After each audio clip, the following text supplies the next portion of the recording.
Kent speaks of the quarrel between Albany and Cornwall and the likelihood of a French invasion.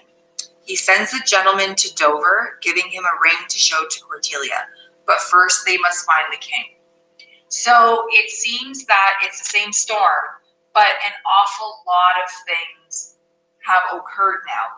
And this is classic Shakespeare, where he doesn't really always feel the need to fill in those blanks. He's just going to give us a new scenario or a new series of conflicts that we're going to have to deal with. So just seeing the two sisters in the last scene, they were on the same page with each other. They have a common enemy, which is Lear. Now that Lear has left, we find out now that there seems to be some quarrel between Albany and Cornwall. Is it the treatment of Lear? Is it how they're running their kingdom? To be determined. We're going to get back to that one. So why Dover? Why is that an important spot? Well, if you've ever been to England, Dover is famous for these beautiful white limestone cliffs. It's also the closest physical point in England to Calais, which would be a city in France. So that would have been, across the English Channel, just that little bit of space would have been why Dover is selected. Because of those white cliffs, there's going to be a camp there where Cordelia will come from France, Calais to Dover. And of course, those white cliffs help to reinforce her presence, her symbol as being this sort of like religious savior. And she's innocent, but she's also pure. Okay, so all of those things are important to consider. So that's why he's sending this gentleman with a ring. So the ring, she would know it is Kent's, and this is a way for him to authenticate himself to Cordelia. So if any letters are sent, then she would know that it is from the actual Kent, and she'll also find out that Kent is staying with Lear, so he is protected. And then at the right moment, Cordelia will be able to, take a stand against it. I do want you to know that Shakespeare would have also been dealing with a difficult scenario here because he is performing these plays for his English kings and queens. The idea of a foreign invasion in England would have been highly stressful. So yes, Cordelia is loyal to Lear, but now she's the Queen of France. So you see how that is going to cause a problem, okay? So a lot of things, there's a lot of foreboding, a lot of foreshadowing of things to come, and we're going to see things pieced together bit by bit.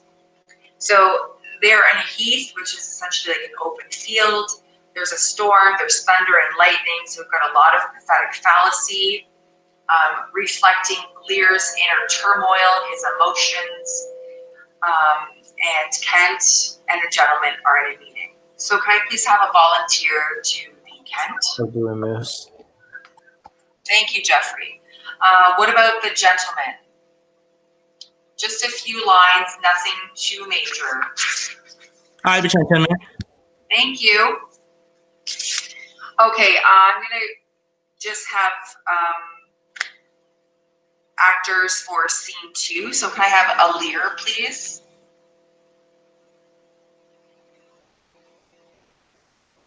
I can be Lear. Thank you. The Fool.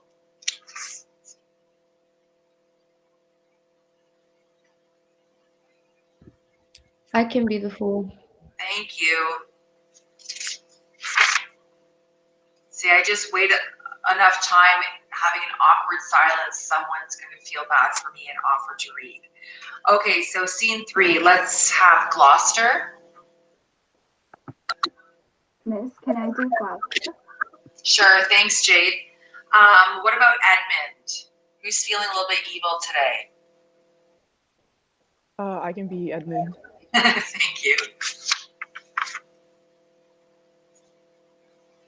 Okay, we're gonna finally meet Edgar, even though he's gonna pretend to be someone else. Who would like to be Edgar?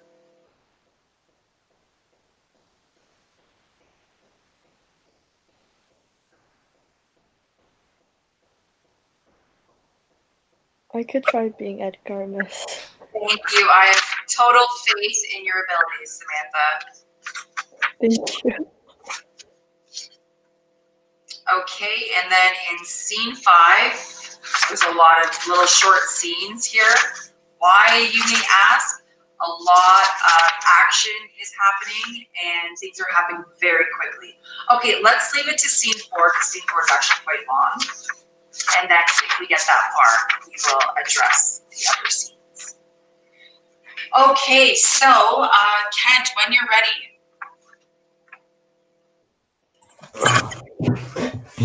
Who's there besides foul weather? One-minded like the weather, most unquietly. I know, you. Where's the king? Contending with the frightful elements, bids the wind blow the earth into the sea, or swell the cold waters above the main, that things might change or cease, tears his white hair, which the impetuous blast with eyeless rage, catch in their fray, and make nothing of strifes in his little board of men to utter storm, the to and fro conflicting wind and rain. This night, wherein the cook-drawn bear would couch, the lion and the belly-pinched wolf.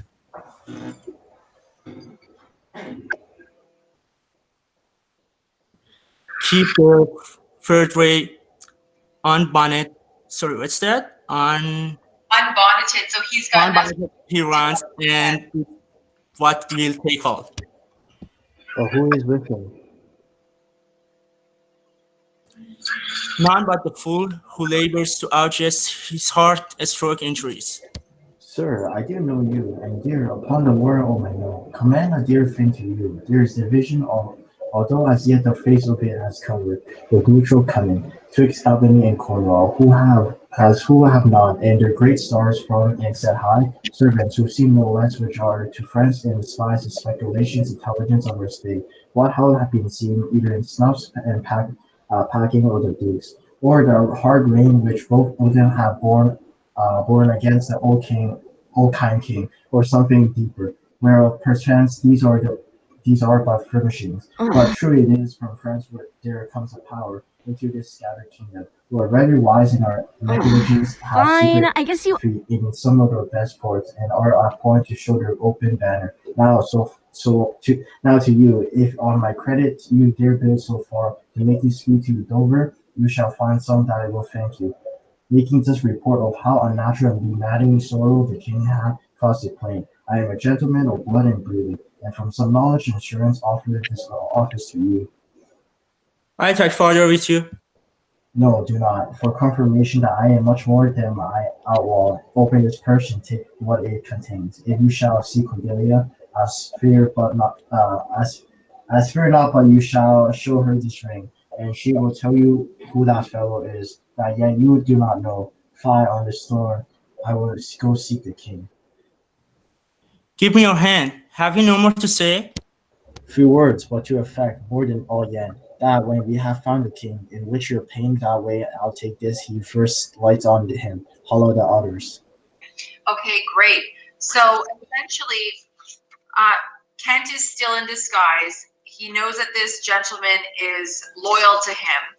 And what they've decided to do is they're going to separate in order to find Lear. So Kent is going to go off and try to find him in the Fool, but he's telling the gentleman that in your bed, like if you encounter Lear, like stay with him, let me know.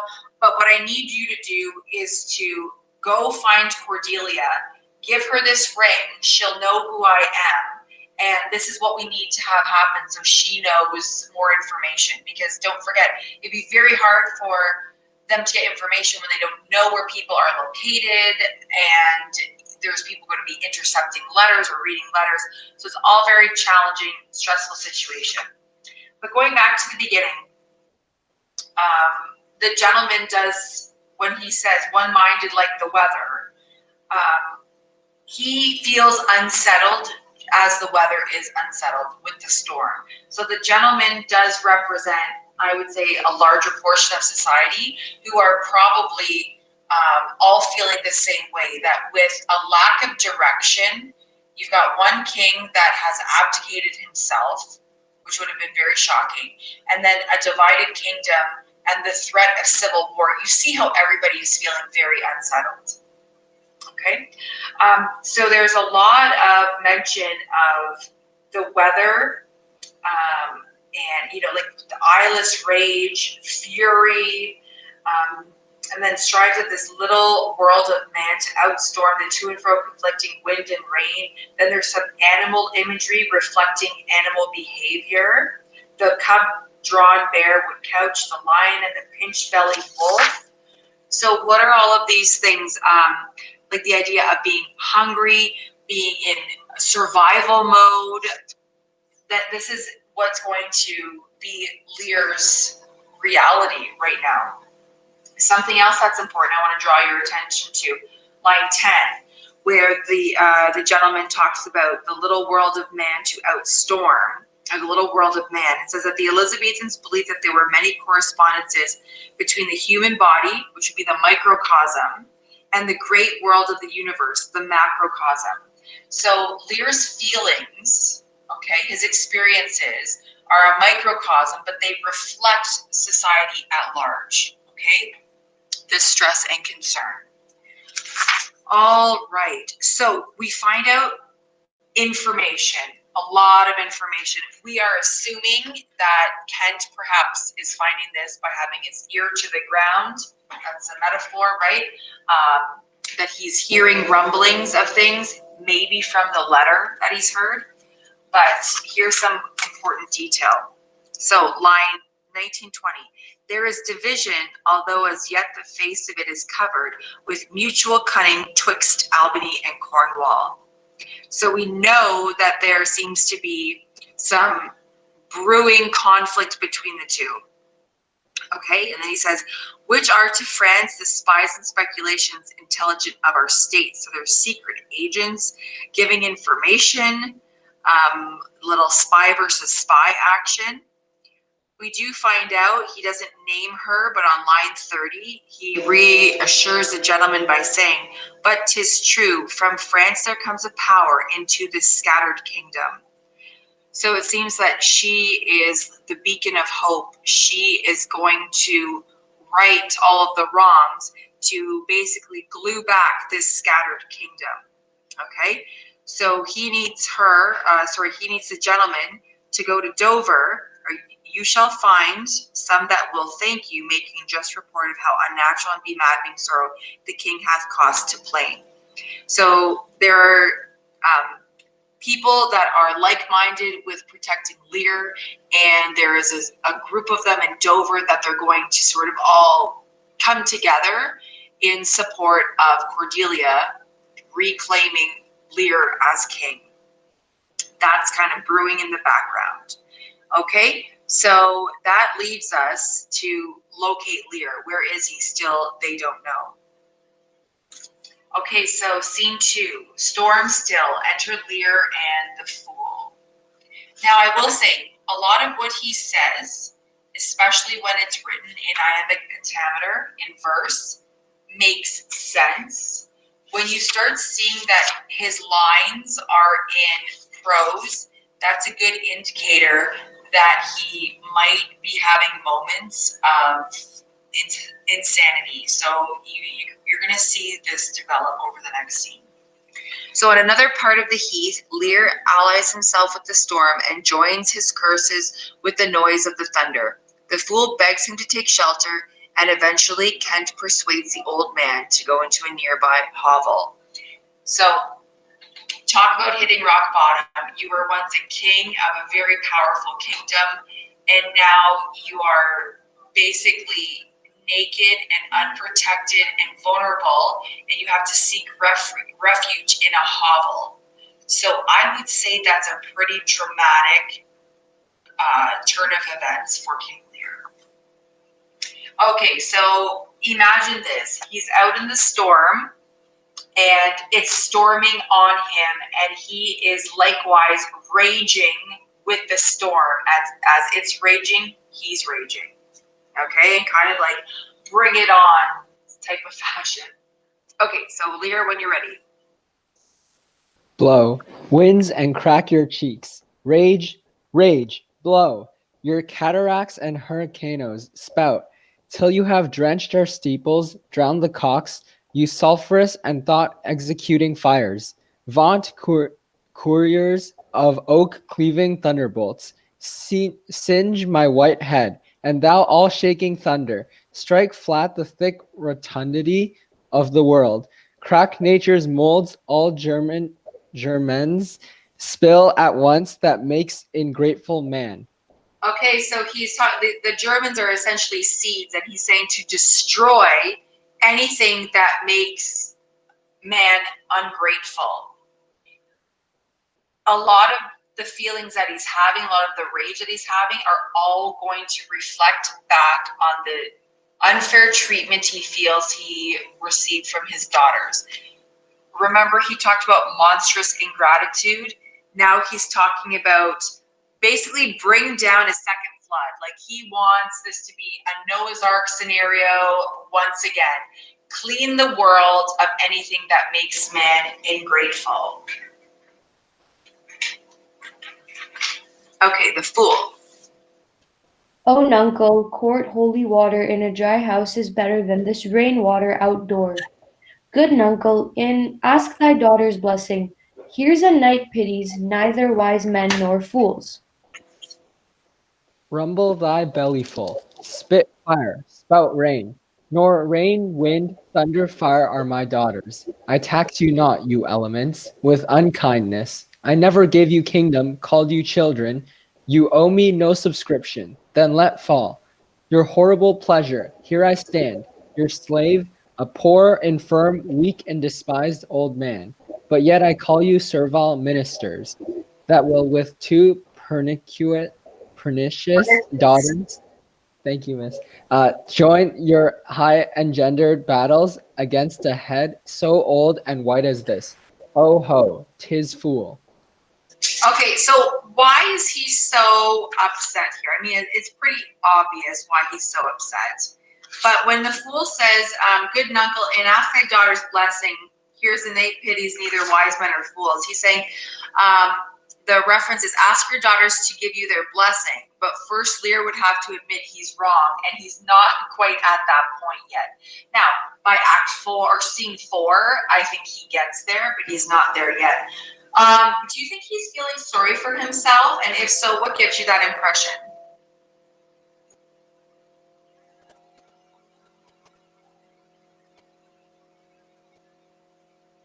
Is he feeling sorry for himself? Is he feeling like you would feel? Is it appropriate? What are your thoughts?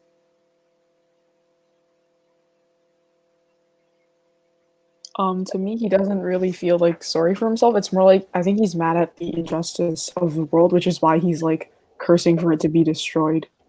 Good, good.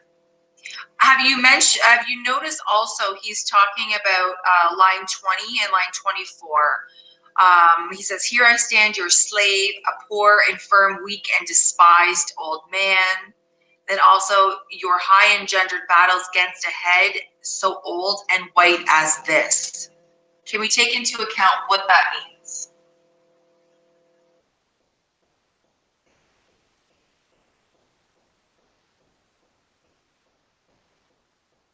I mean, he's referring to himself as being, here I stand, your slave, a poor, infirm, weak, and despised old man. And to have how dare you battle against a head so old and white as this?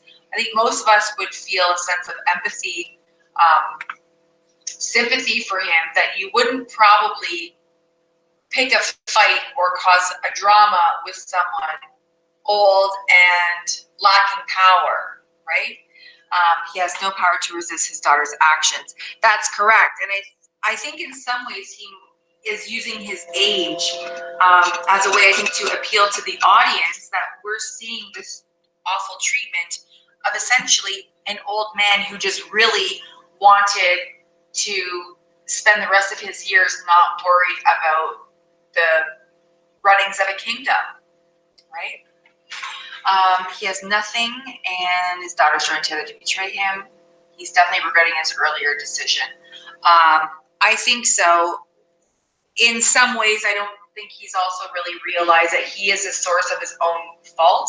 He just looks at their actions as being horrible, but not realizing that what he did in the first place was it set everything into action, right? It started the motion. Okay. So, he uses his age as a way to show his daughter's cruelty. Yeah, I think he does. But I also think we tend to feel sympathy for him because you imagine this poor old man in the storm, unprotected. That's going to appeal to anybody's emotion if you have any kind of empathy in your heart whatsoever, right? So you can visualize this. You get this image in your mind. Of how he's being treated.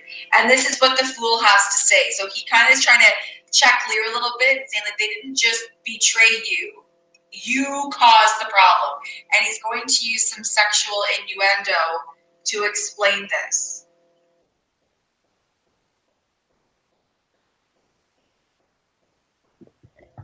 He that has a house to put's head in has a good head piece.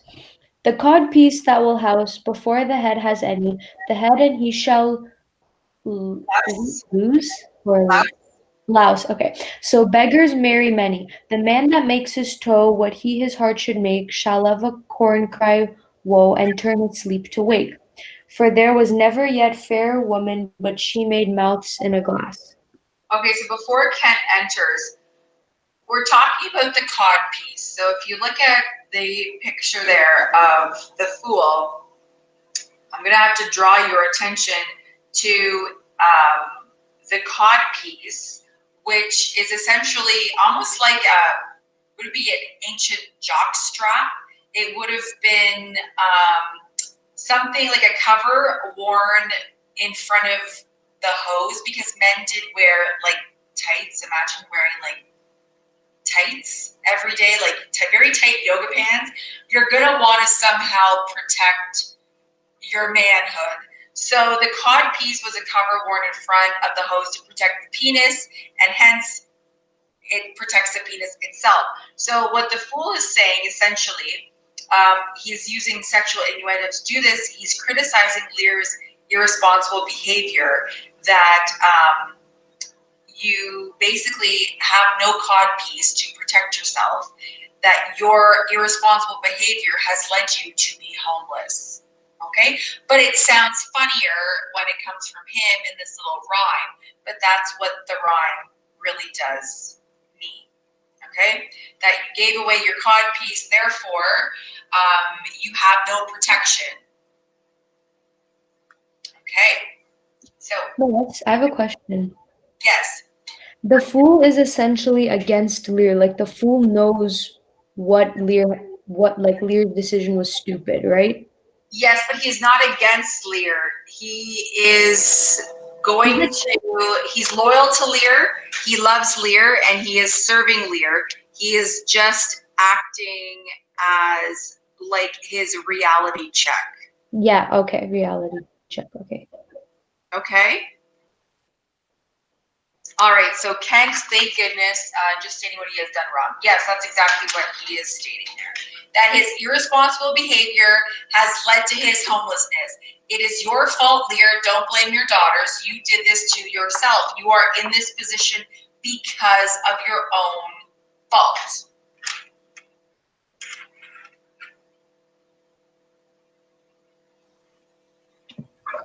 Can I read? Absolutely. Okay. No, I will be the pattern of all patience. I will say nothing. Who's there? Mary, here's grace and a codpiece. That's a wise man and a fool. Alas, sir, are you here? Things that love night love that such nights as these. The ruffle skies gallow the very wonders of the dark, and make them keep their caves, since I was a man of such sheets of fire, such bursts of horrid thunder, and such groans of roaring wind and rain. I never remember to have heard man's nature cannot carry the affliction nor the fear. Let the great gods that keep this dreadful putter over our heads find out their enemies now. Tremble, thou wretch, that hast within thee undivulged crimes. Unwhipped of justice, hide thee, thou bloody hand, thou perjured, and thou simular of virtue, that art incestuous, caitiff, to pieces shake, that under covert and convenient seeming has practiced on man's life. Close pent-up guilt, rive your concealing continence, and cry these dreadful summoners grace. I am a man more sinned against than sinning. Okay, so we definitely have to talk about this one here. So he becomes Lear, very focused on sin, on virtues, on immorality. So you'll notice that there's mention in this passage from line 51 to 60 about perjurers, hypocrites, wretches, things that are plotting against, well-concealed crimes. So most certainly he's talking about all of the ills of humankind, right? All the bad things that humans can do. And he ends this by sort of marking himself maybe different from the sinners he'd just been describing by saying, I am a man more sinned against than sinning. Now, this was an essay question. One time I used it. Is Lear a man more sinned against than sinning? Is that an accurate statement? Do you agree with that? Do you disagree with that? What do you think?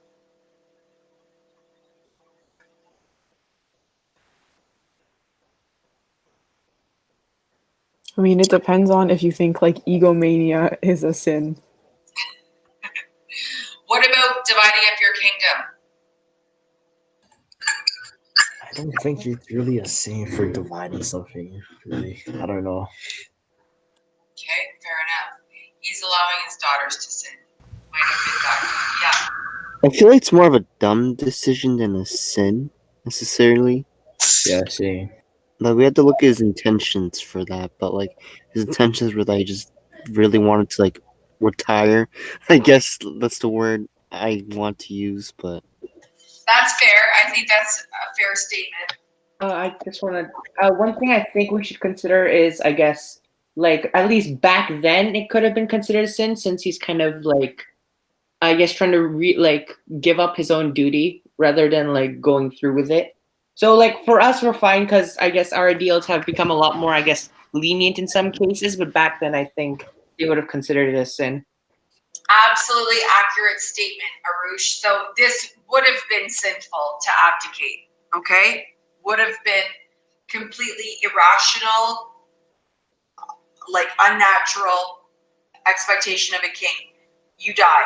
It would be like, in a Christian sense, Jesus saying, I want the day off. I don't want to, I just take me down from the cross. I'm not about this life anymore.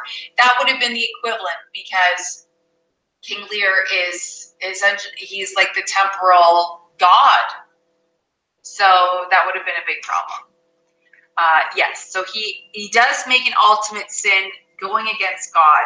But when we look, I guess from a modern context, it's hard for us to look at his crime as a sin because it happens. People don't want to be kings. Or look at Meghan Markle and Prince Harry, right? I think everybody kind of gets it. Like, you don't want to be in the spotlight. You don't want to be scrutinized. So I think a lot of people accept it, or now like the royal family really is meaningless to us in a modern sense. So nobody really cares. But back then, things would have been perceived much differently. So that's interesting. We could debate that. He did sin, but is his sin the worst sin that occurs in the play? Well, when we keep reading, we'll have to come back to this question because you may not necessarily feel the same way.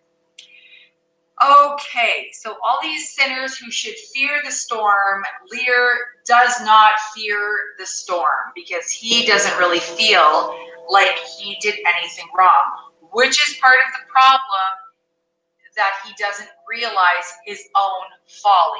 Okay, so I just want to keep reiterating that point. He hasn't made that realization yet. Okay, let's carry on. Good point, Said. Alack, bareheaded. Gracious my lord, harp I hear in a hovel. Some friendship will lend you against the tempest. Repose you there while I to this hard house, more harder than the stones whereof this rain. With even but now, demanding after you, deny me to come in, return the forester's second courtesy. My wits begin to turn. Come on, my boy. How dost, my boy? Art cold? I am cold myself. Where is this straw, my fellow? The art of our necessities is strange, and can make vile things precious. Come, your hovel, poor fool and knave. I have one part in my heart that's sorry yet for thee. Okay, so let's talk about this. My wits begin to turn. Definitely an important reference about his madness. Now he suddenly seems to have this ability to empathize with others. And you notice that he looks at the fool and says, Art cold? I'm cold myself. Like, poor fool and knave, I have one part in my heart that's sorry yet for thee. So that he still has the ability to feel pity, to feel empathy. And I think that this was probably something that he lacked very much so as a king. And that is going to become apparent a little bit later. Okay? So He that has a house to put's head in has a good headpiece. The cod. Wait, this is the right line that I'm saying, right? Or am I on the wrong? Oh, I'm on the wrong page. Sorry. It's okay. He that has a tiny little wit, with hey ho, the wind and the rain, must make content with his fortunes fit, though the rain it raineth every day. True, boy, come bring us to this hovel. This is a brave night to cool a courtesan. I'll speak of prophecy ere I go. When priests are more in word than matter, when brewers mar their malt with water, when nobles are their tailors' tutors, no heretics burned but wenches' suitors. When every case in law is right, no squire in debt, nor no poor knight, when slanders do not live in tongues, nor cut purses come not to throngs, when usurers tell their goldeth field, and bawds and whores do churches build, then shall the realm of Albion come to great confusion. Then comes the time who lives to see that going shall be us with feet. This prophecy Merlin shall make, for I live before his time. Okay, so this is a weird, out of place reference for the fool to make, but it's also when King Lear and Kent have left to go to the hovel. This is a prophecy. So he lists all of these unnatural things that could happen, right? When bawds and whores build churches, you wouldn't expect that to happen. When every case in law is right, no squire in debt, nor no poor knight. When cut purses do not come in throngs, right? All of these unnatural but immoral things that cause corruption, right? Then he said, like, once this is all over, then shall the realm of Albion, which is Britain, as we said, come to great confusion. Then comes the time who lives to see it. That going shall be used with feet. This prophecy Merlin shall make, for I live before his time. So this is, now you know the characters live in a pre-Christian time. What is the reference to Merlin? Who is, like, what story is he from? If you look in the margin, you'll find out. King Arthur. Right, and what do we know about King Arthur and the Knights of the Round Table? They found the Holy Grail? Right, and wasn't that like the golden age of chivalry and the golden age of the knights and goodness and quest and duty? But ironically, when the fool says, "For I live before his time," so he's talking about something that occurs after he's long dead. But don't forget that Shakespeare is the one writing this. So it's called an anachronism. So it's like a reference to something that has not occurred yet, but the character is mentioning it. But that's because Shakespeare's writing it, not that the character actually exists to know it. So all you need to know about this is that it is a prophecy. It's predicting that corruption and immorality and unhappiness will come, then followed by a golden age, which is the King Arthur reference. Okay? Miss. Yes. For Albion is for then shall the realm of Albion. Is it the kingdom of Albion from King Lear or for King Lear's kingdom? Yes, it's an old name for Britain. Okay. Thank you. No problem. Okay, so he knows that they'll go through a difficult time, but then order will be restored. And that's ultimately the goal of every tragedy, is that it doesn't leave us feeling hopeless, that order is restored. Even though a bunch of people die, things will move on to see a brighter tomorrow. Okay, so Act 3, Scene 3. Gloucester confides in Edmund, and Edmund determines to betray his father's confidence. Alack, Ammon, I like not this unnatural dealing. When I desire their leave that I might pity him, they took from me the use of my own house, charged me on pain of perpetual displeasure, neither to speak of him, entreat for him, or any ways to fame him. Most savage and unnatural. Go to, say you nothing. There is division between the dukes, and a worse matter than that. I have received a letter this night. 'Tis dangerous to be spoken. I have locked the letter in my closet. These injuries the king now bears will be revenged home. There is a part of the power already footed. We must incline to the king. I will lick him and privily relieve him. Go you and maintain talk to the duke, that my charity will be not of him perceived. If he asks for me, I am ill and gone to bed. If I die for it, as no life is threatened me, the king, my old master, must be relieved. There is strengthening forward toward. I meant, pray you, be careful. This courtesy forbid thee shall the Duke instantly know, and of that letter too. This seems affair disturbing, and must draw me, that which my father loses no less than all. The younger arises when the old doth fall. Oh, okay. So Gloucester comes in, and I have to say he's very upset about the unnatural dealings. Okay, and what is he talking about? He's talking about how Regan and Cornwall and Goneril are treating King Lear. He's very disturbed by this and calls it unnatural. Okay, and that, you know, when I desire to leave, I might pity him, meaning Lear, and I would take him into my own house if I could. Okay, or somehow care for him, sustain him, because he's, I think maybe in some level, putting himself in Lear's position. Like if you're an old man, you know, you can't be out in a storm by yourself. Like it's just not right. And Edmund, in the most ironic way, most savage and unnatural, because we know that Edmund would take any opportunity to do the same to his father. So again, we have the reference to go to, say you nothing. Okay, and this is letter number 5. So he tells Edmund all this information, the sensitive information he really shouldn't, because he's going to regret it. That there is division between the dukes, Albany and Cornwall. He received a letter about it. It's dangerous. He's locked the letter in his closet, so he's given Edmund the location. These injuries the king now bears will be revenged home. There is a part of power already footed. We must incline to the king. Okay, so he knows of some sort of power, Cordelia probably, that is going to rise up to, you know, reinstate Lear. And when he says we must incline to the king, we must take the side of the king, because that's A, who I'm loyal to, and that's what's right.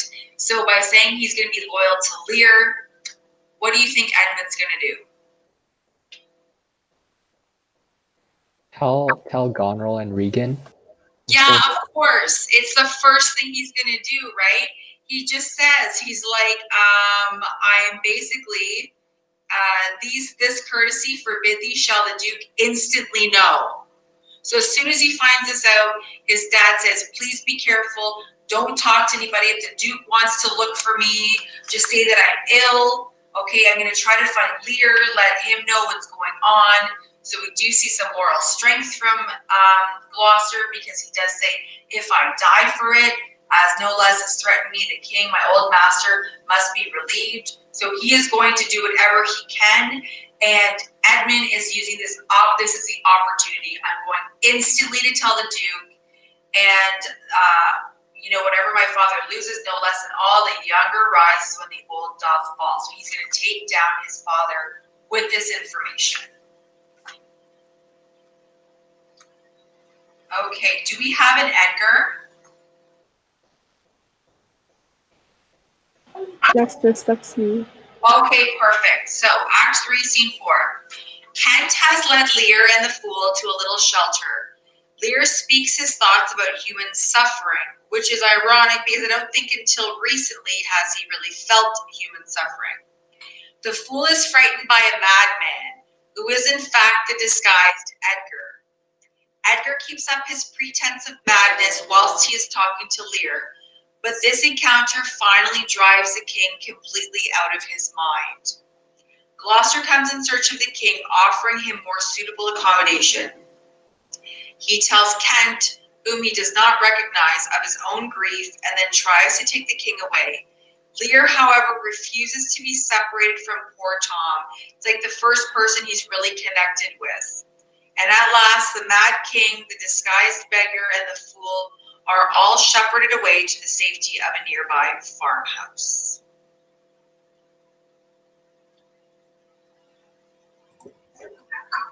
Do I go? Yes. Oh.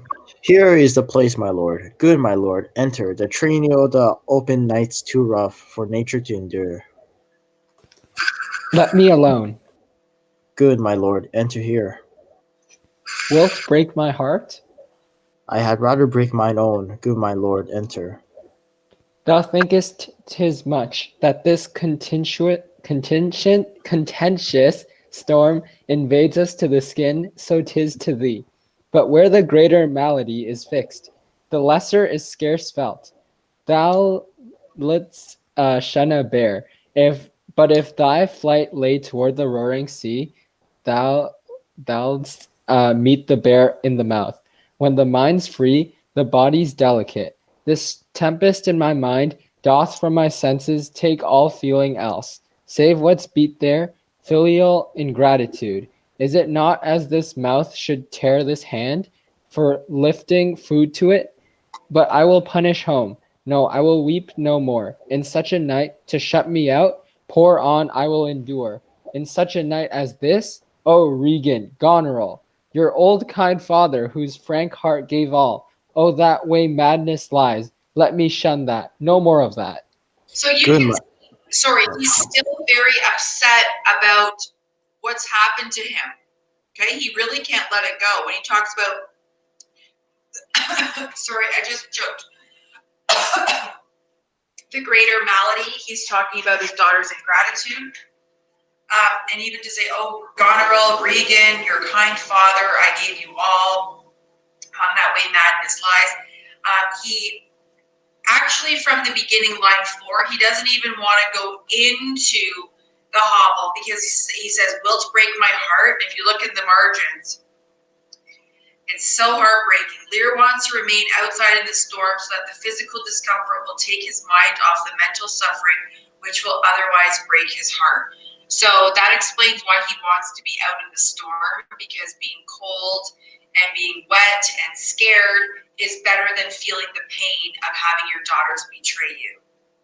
So this mental pain, this sickness that he feels, is all caused by the ingratitude of his daughters, that betrayal, and he is not getting over it. So the more he festers about it and thinks about it, the more and more it's affecting his mental health negatively.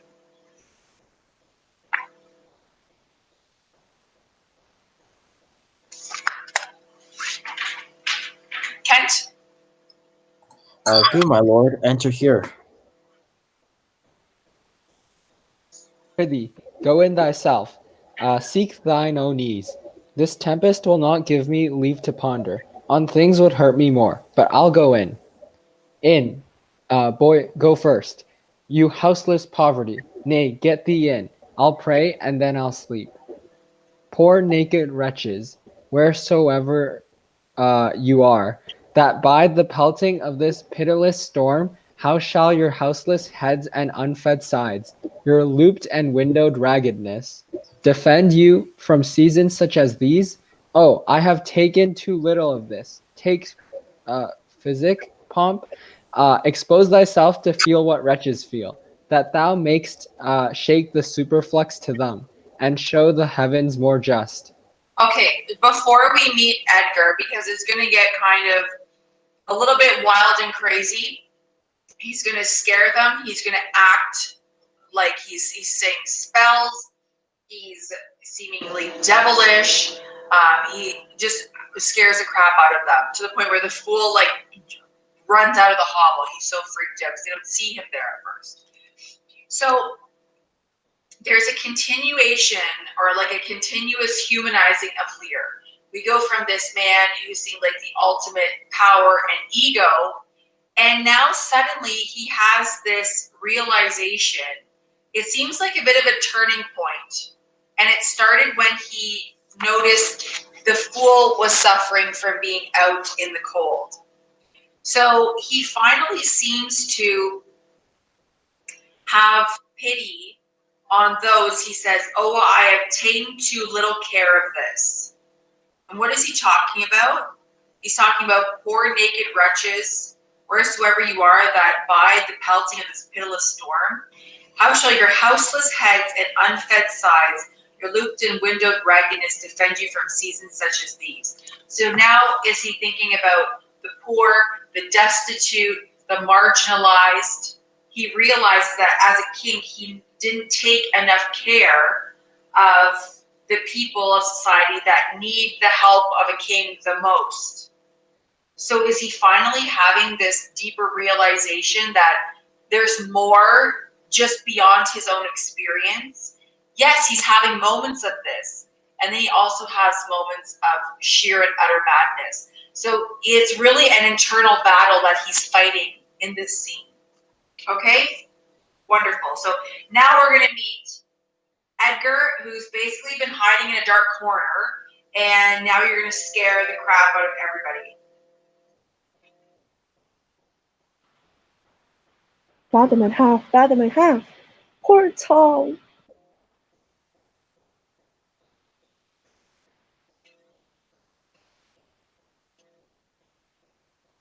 Fool?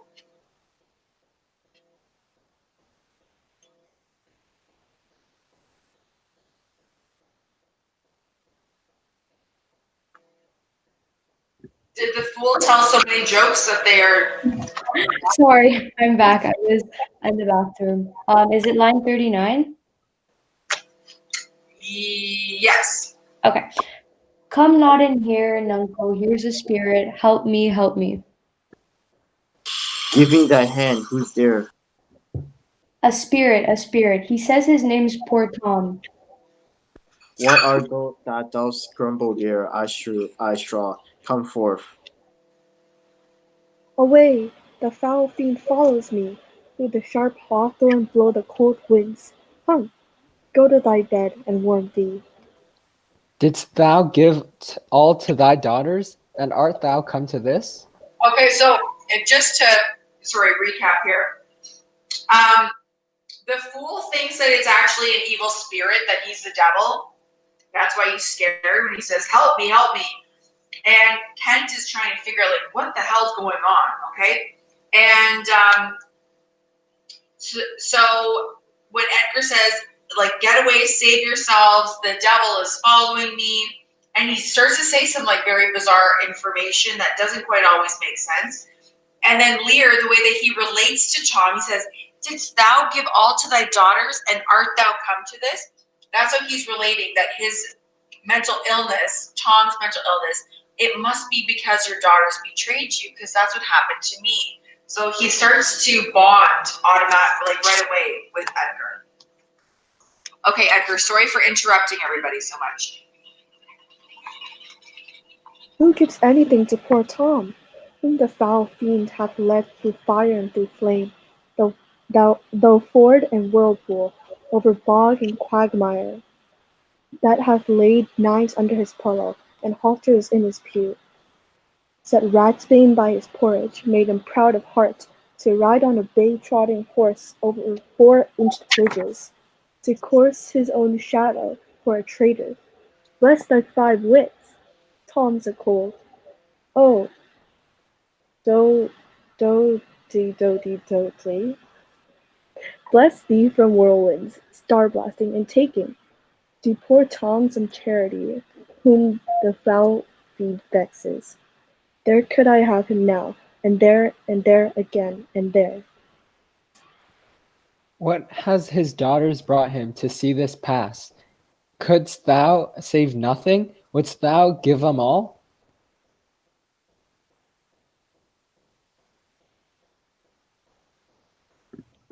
Nay, he reserved a blanket, else we had been all shamed. Now all the plagues that in the pendulous air hang faded over men's faults light on thy daughters.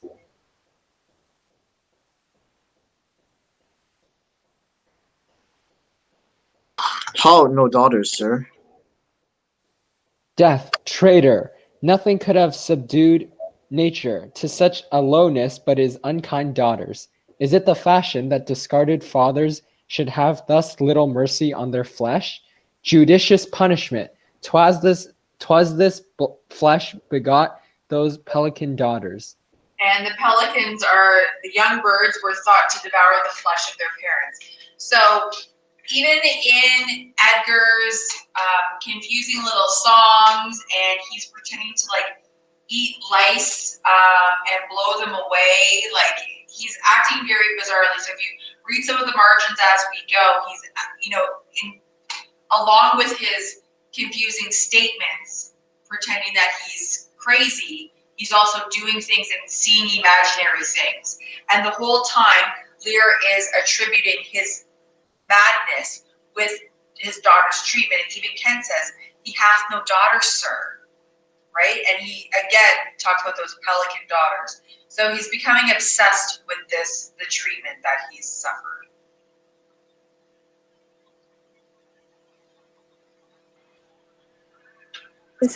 Should I start now? Yes, please. Pillicock sat on Pillicock Hill. Allo, allo, Loo, Loo. This cold night will turn us all to fools and madmen.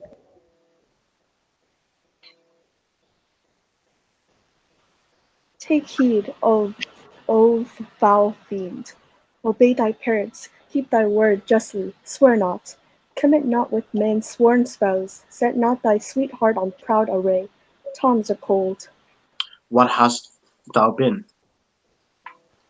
A serving man, proud in heart and mind, that curled my hair, wore gloves in my cap, served the lust of my mistress's heart, and did the act of darkness with her, swore as many oaths as I spake words, and broke them in the sweet face of heaven, one that slept in the contriving of lust, and waked to do it.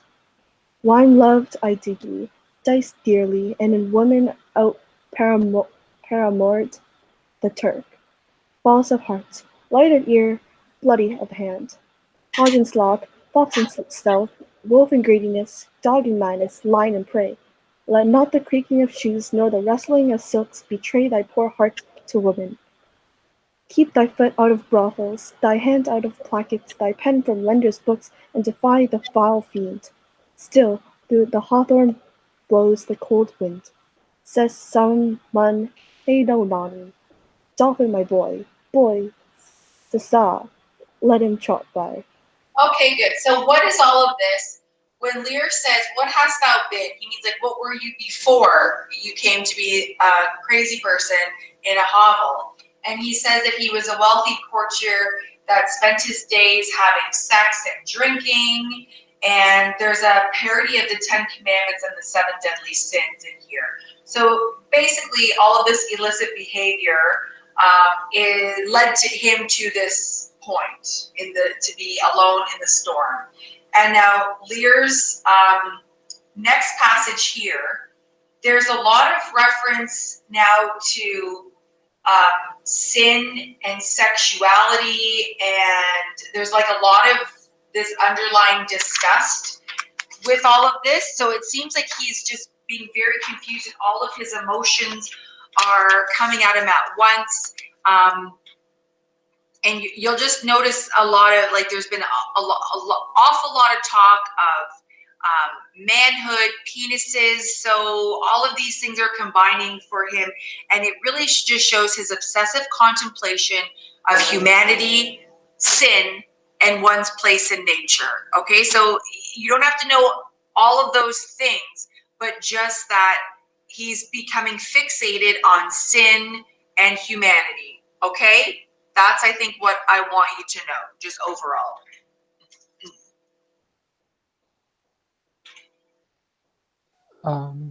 Thou wert better in a grave than to answer with thy uncovered body with this extremity of the skies. Is man no more than this? Consider him well. Thou owest the worm no silk, the beast no hide, the sheep no wool, the cat no perfume. Ha! Here's three. Ons are sophisticated. Thou art the thing itself. Unaccommodated man is no more but such a poor, bare, forked animal as thou art. Off, you lendings. Come, unbutton here. Okay, so now he's actually removing his clothes. Okay, why does he do that? It symbolizes him losing like literally everything, like not only his physical possessions, but also like any ounce of sanity he had left. Very good. And clothing for us really is, I would say, a representation of our civilization, right? You don't go any, that's like probably number one human fear, right? Is being like caught naked somewhere. So for him, he's just removing anything that could be attributed to his old identity. He's getting back to basics, like this, the unaccommodated man. The human creature with none of the lendings of civilization. Also for him, his clothing, without that, we are naked, we are weak. And I think he's trying to compare himself to Edgar, that they're both facing cruelty, and he just wants to remove like his old identity, and like you said, Serena, like any of the lendings that were associated with civilization. And this is not quite the climax of his madness, because he is going to now go naked into the storm, like I said, with a Coachella like flower crown, and that's where he really starts to lose it. So we're getting very close, but we're not quite there yet. With the whole analogies to Beast, right, over the play, can we contribute this to like Lear saying how since he's being treated like a beast, he might as well in a way become one, or is that too far fetched? No, I think I can see that in some ways, but the animal imagery, I think, often refers to how his daughters treat him. But then if you look at the line 1034, he looks at man as being a poor, bare, forked animal. So it works in two ways. He sees his daughter's treatment, and the animals that they're associated with are predators, but he sees himself as this very vulnerable human. So, right, like he's kind of, I think, identifying more as his human self and not as his kingly self. So he's making progress, right? But it's like it's an up and down scenario, because we're going to have moments of lucidity, and then moments where he still is blaming others for his problems. Okay, so now he tears off his clothes. Prithee, nuncle, be contented. 'Tis a naughty night to swim in. Now a little fire in a wild field were like an old leecher's heart, a small spark, all the rest on's body cold. Look, here comes a walking fire. Okay, so the walking fire is actually Gloucester with the torch, which is a representation of civilization. So he is coming, he found them finally. This is the fowl of Flibbertigibbet. He begins at curfew and walks till the first cock. He gives the web and the pin, squinties the eye, and makes the hare lip, mildews the white wheat, and hurts the poor creature of earth. Swift-footed thrice the wold, he met the nightmare in her ninefold, bid her alight, and her troth plight, and aroint thee, which aroint thee. How fares your grace? What's he? Who's there? What is you seek? What is their name? Poor Tom, that eats the swimming frog, the toad, the tadpole, the wall-meats, and the water, that in the fury of his heart, when the foul fiend rages, eats cow-dung for salads, swallows the old rat and the ditch-dog, drinks the green mantle of the standing pool, who is whipped from tithing to tithing, and stock-punished, and imprisoned, who hath had 3 suits to his back, 6 shirts to his body, horse to ride and weapons to wear, but mice and rats and such small deer have been Tom's food for 7 long year. Beware, my follower. Peace, Smolkin, peace, thou fiend. What? Hath your grace no better company? The Prince of Darkness is a gentleman. Modo he's called in Mahu. Okay, so all of these references like Flibbertigibbet, Modu, Mahu, Smolkin, all of these are just different names for devils. Can I start? Yes. Our flesh and blood, my lord, is grown so vile. That is doth hate what gets it. Poor Toms are cold. Go in with me, my duty cannot suffer, to obey in all your daughter's hard commands, though their injunction be to bar my doors, and let this tyrannous night take hold upon you. Yet I have ventured to come seek you out and bring you where both fire and food is ready. First, let me talk with this philosopher. What is the cause of thunder? Good, my lord. Take his offer. Go into thou house, dear house. I'll talk a word with this same learned the ban. What is your study? How to prevent the fiend and to kill vermin. Let me you ask. what. Oh, never mind. It's okay. Let me ask you one word in private. Importune him once more to go, my lord. His wits begin unsettled. Canst thou blame him? His daughters seek his death. Ah, thou good Kent, he said it would be thus, poor banished man. Thou say'st the king grows mad. I will tell thee, friend, I'm almost mad myself. I had a son, now outlawed for my blood, he sought my life. But lately, very late, I loved him, friend. No father his son dearer. True to tell thee, the grief hath crazed my wits. What a night's this! I do beseech your grace. Okay, very good. So I just want to point out a couple of things here. So Gloucester arrives, obviously to help out Lear, to take them to a farmhouse. There's going to be food and shelter and a fire. But Lear is not going to leave because he looks at Edgar as this learned Theban. And why that reference? Well, think about the ancient Greek philosophers. So he sees Edgar, who is a madman, as being this deep intellectual thinker, and he is like refusing to leave him. Few elements of dramatic irony here. Gloucester doesn't recognize Kent or Edgar, and that has to happen, of course, because we need this later on in the play. Okay. Gloucester also draws a lot of parallels to Lear. When Kent says, his wits begin to unsettle, and finally his wits are gone, that's going to also occur in the later part of the scene. Gloucester says, can you blame him? And Edgar is overhearing this, keep in mind. He mentions his own experience, how Edgar was seeking his life, and now he is outlawed, and the grief has crazed my wits. So he also feels like Lear.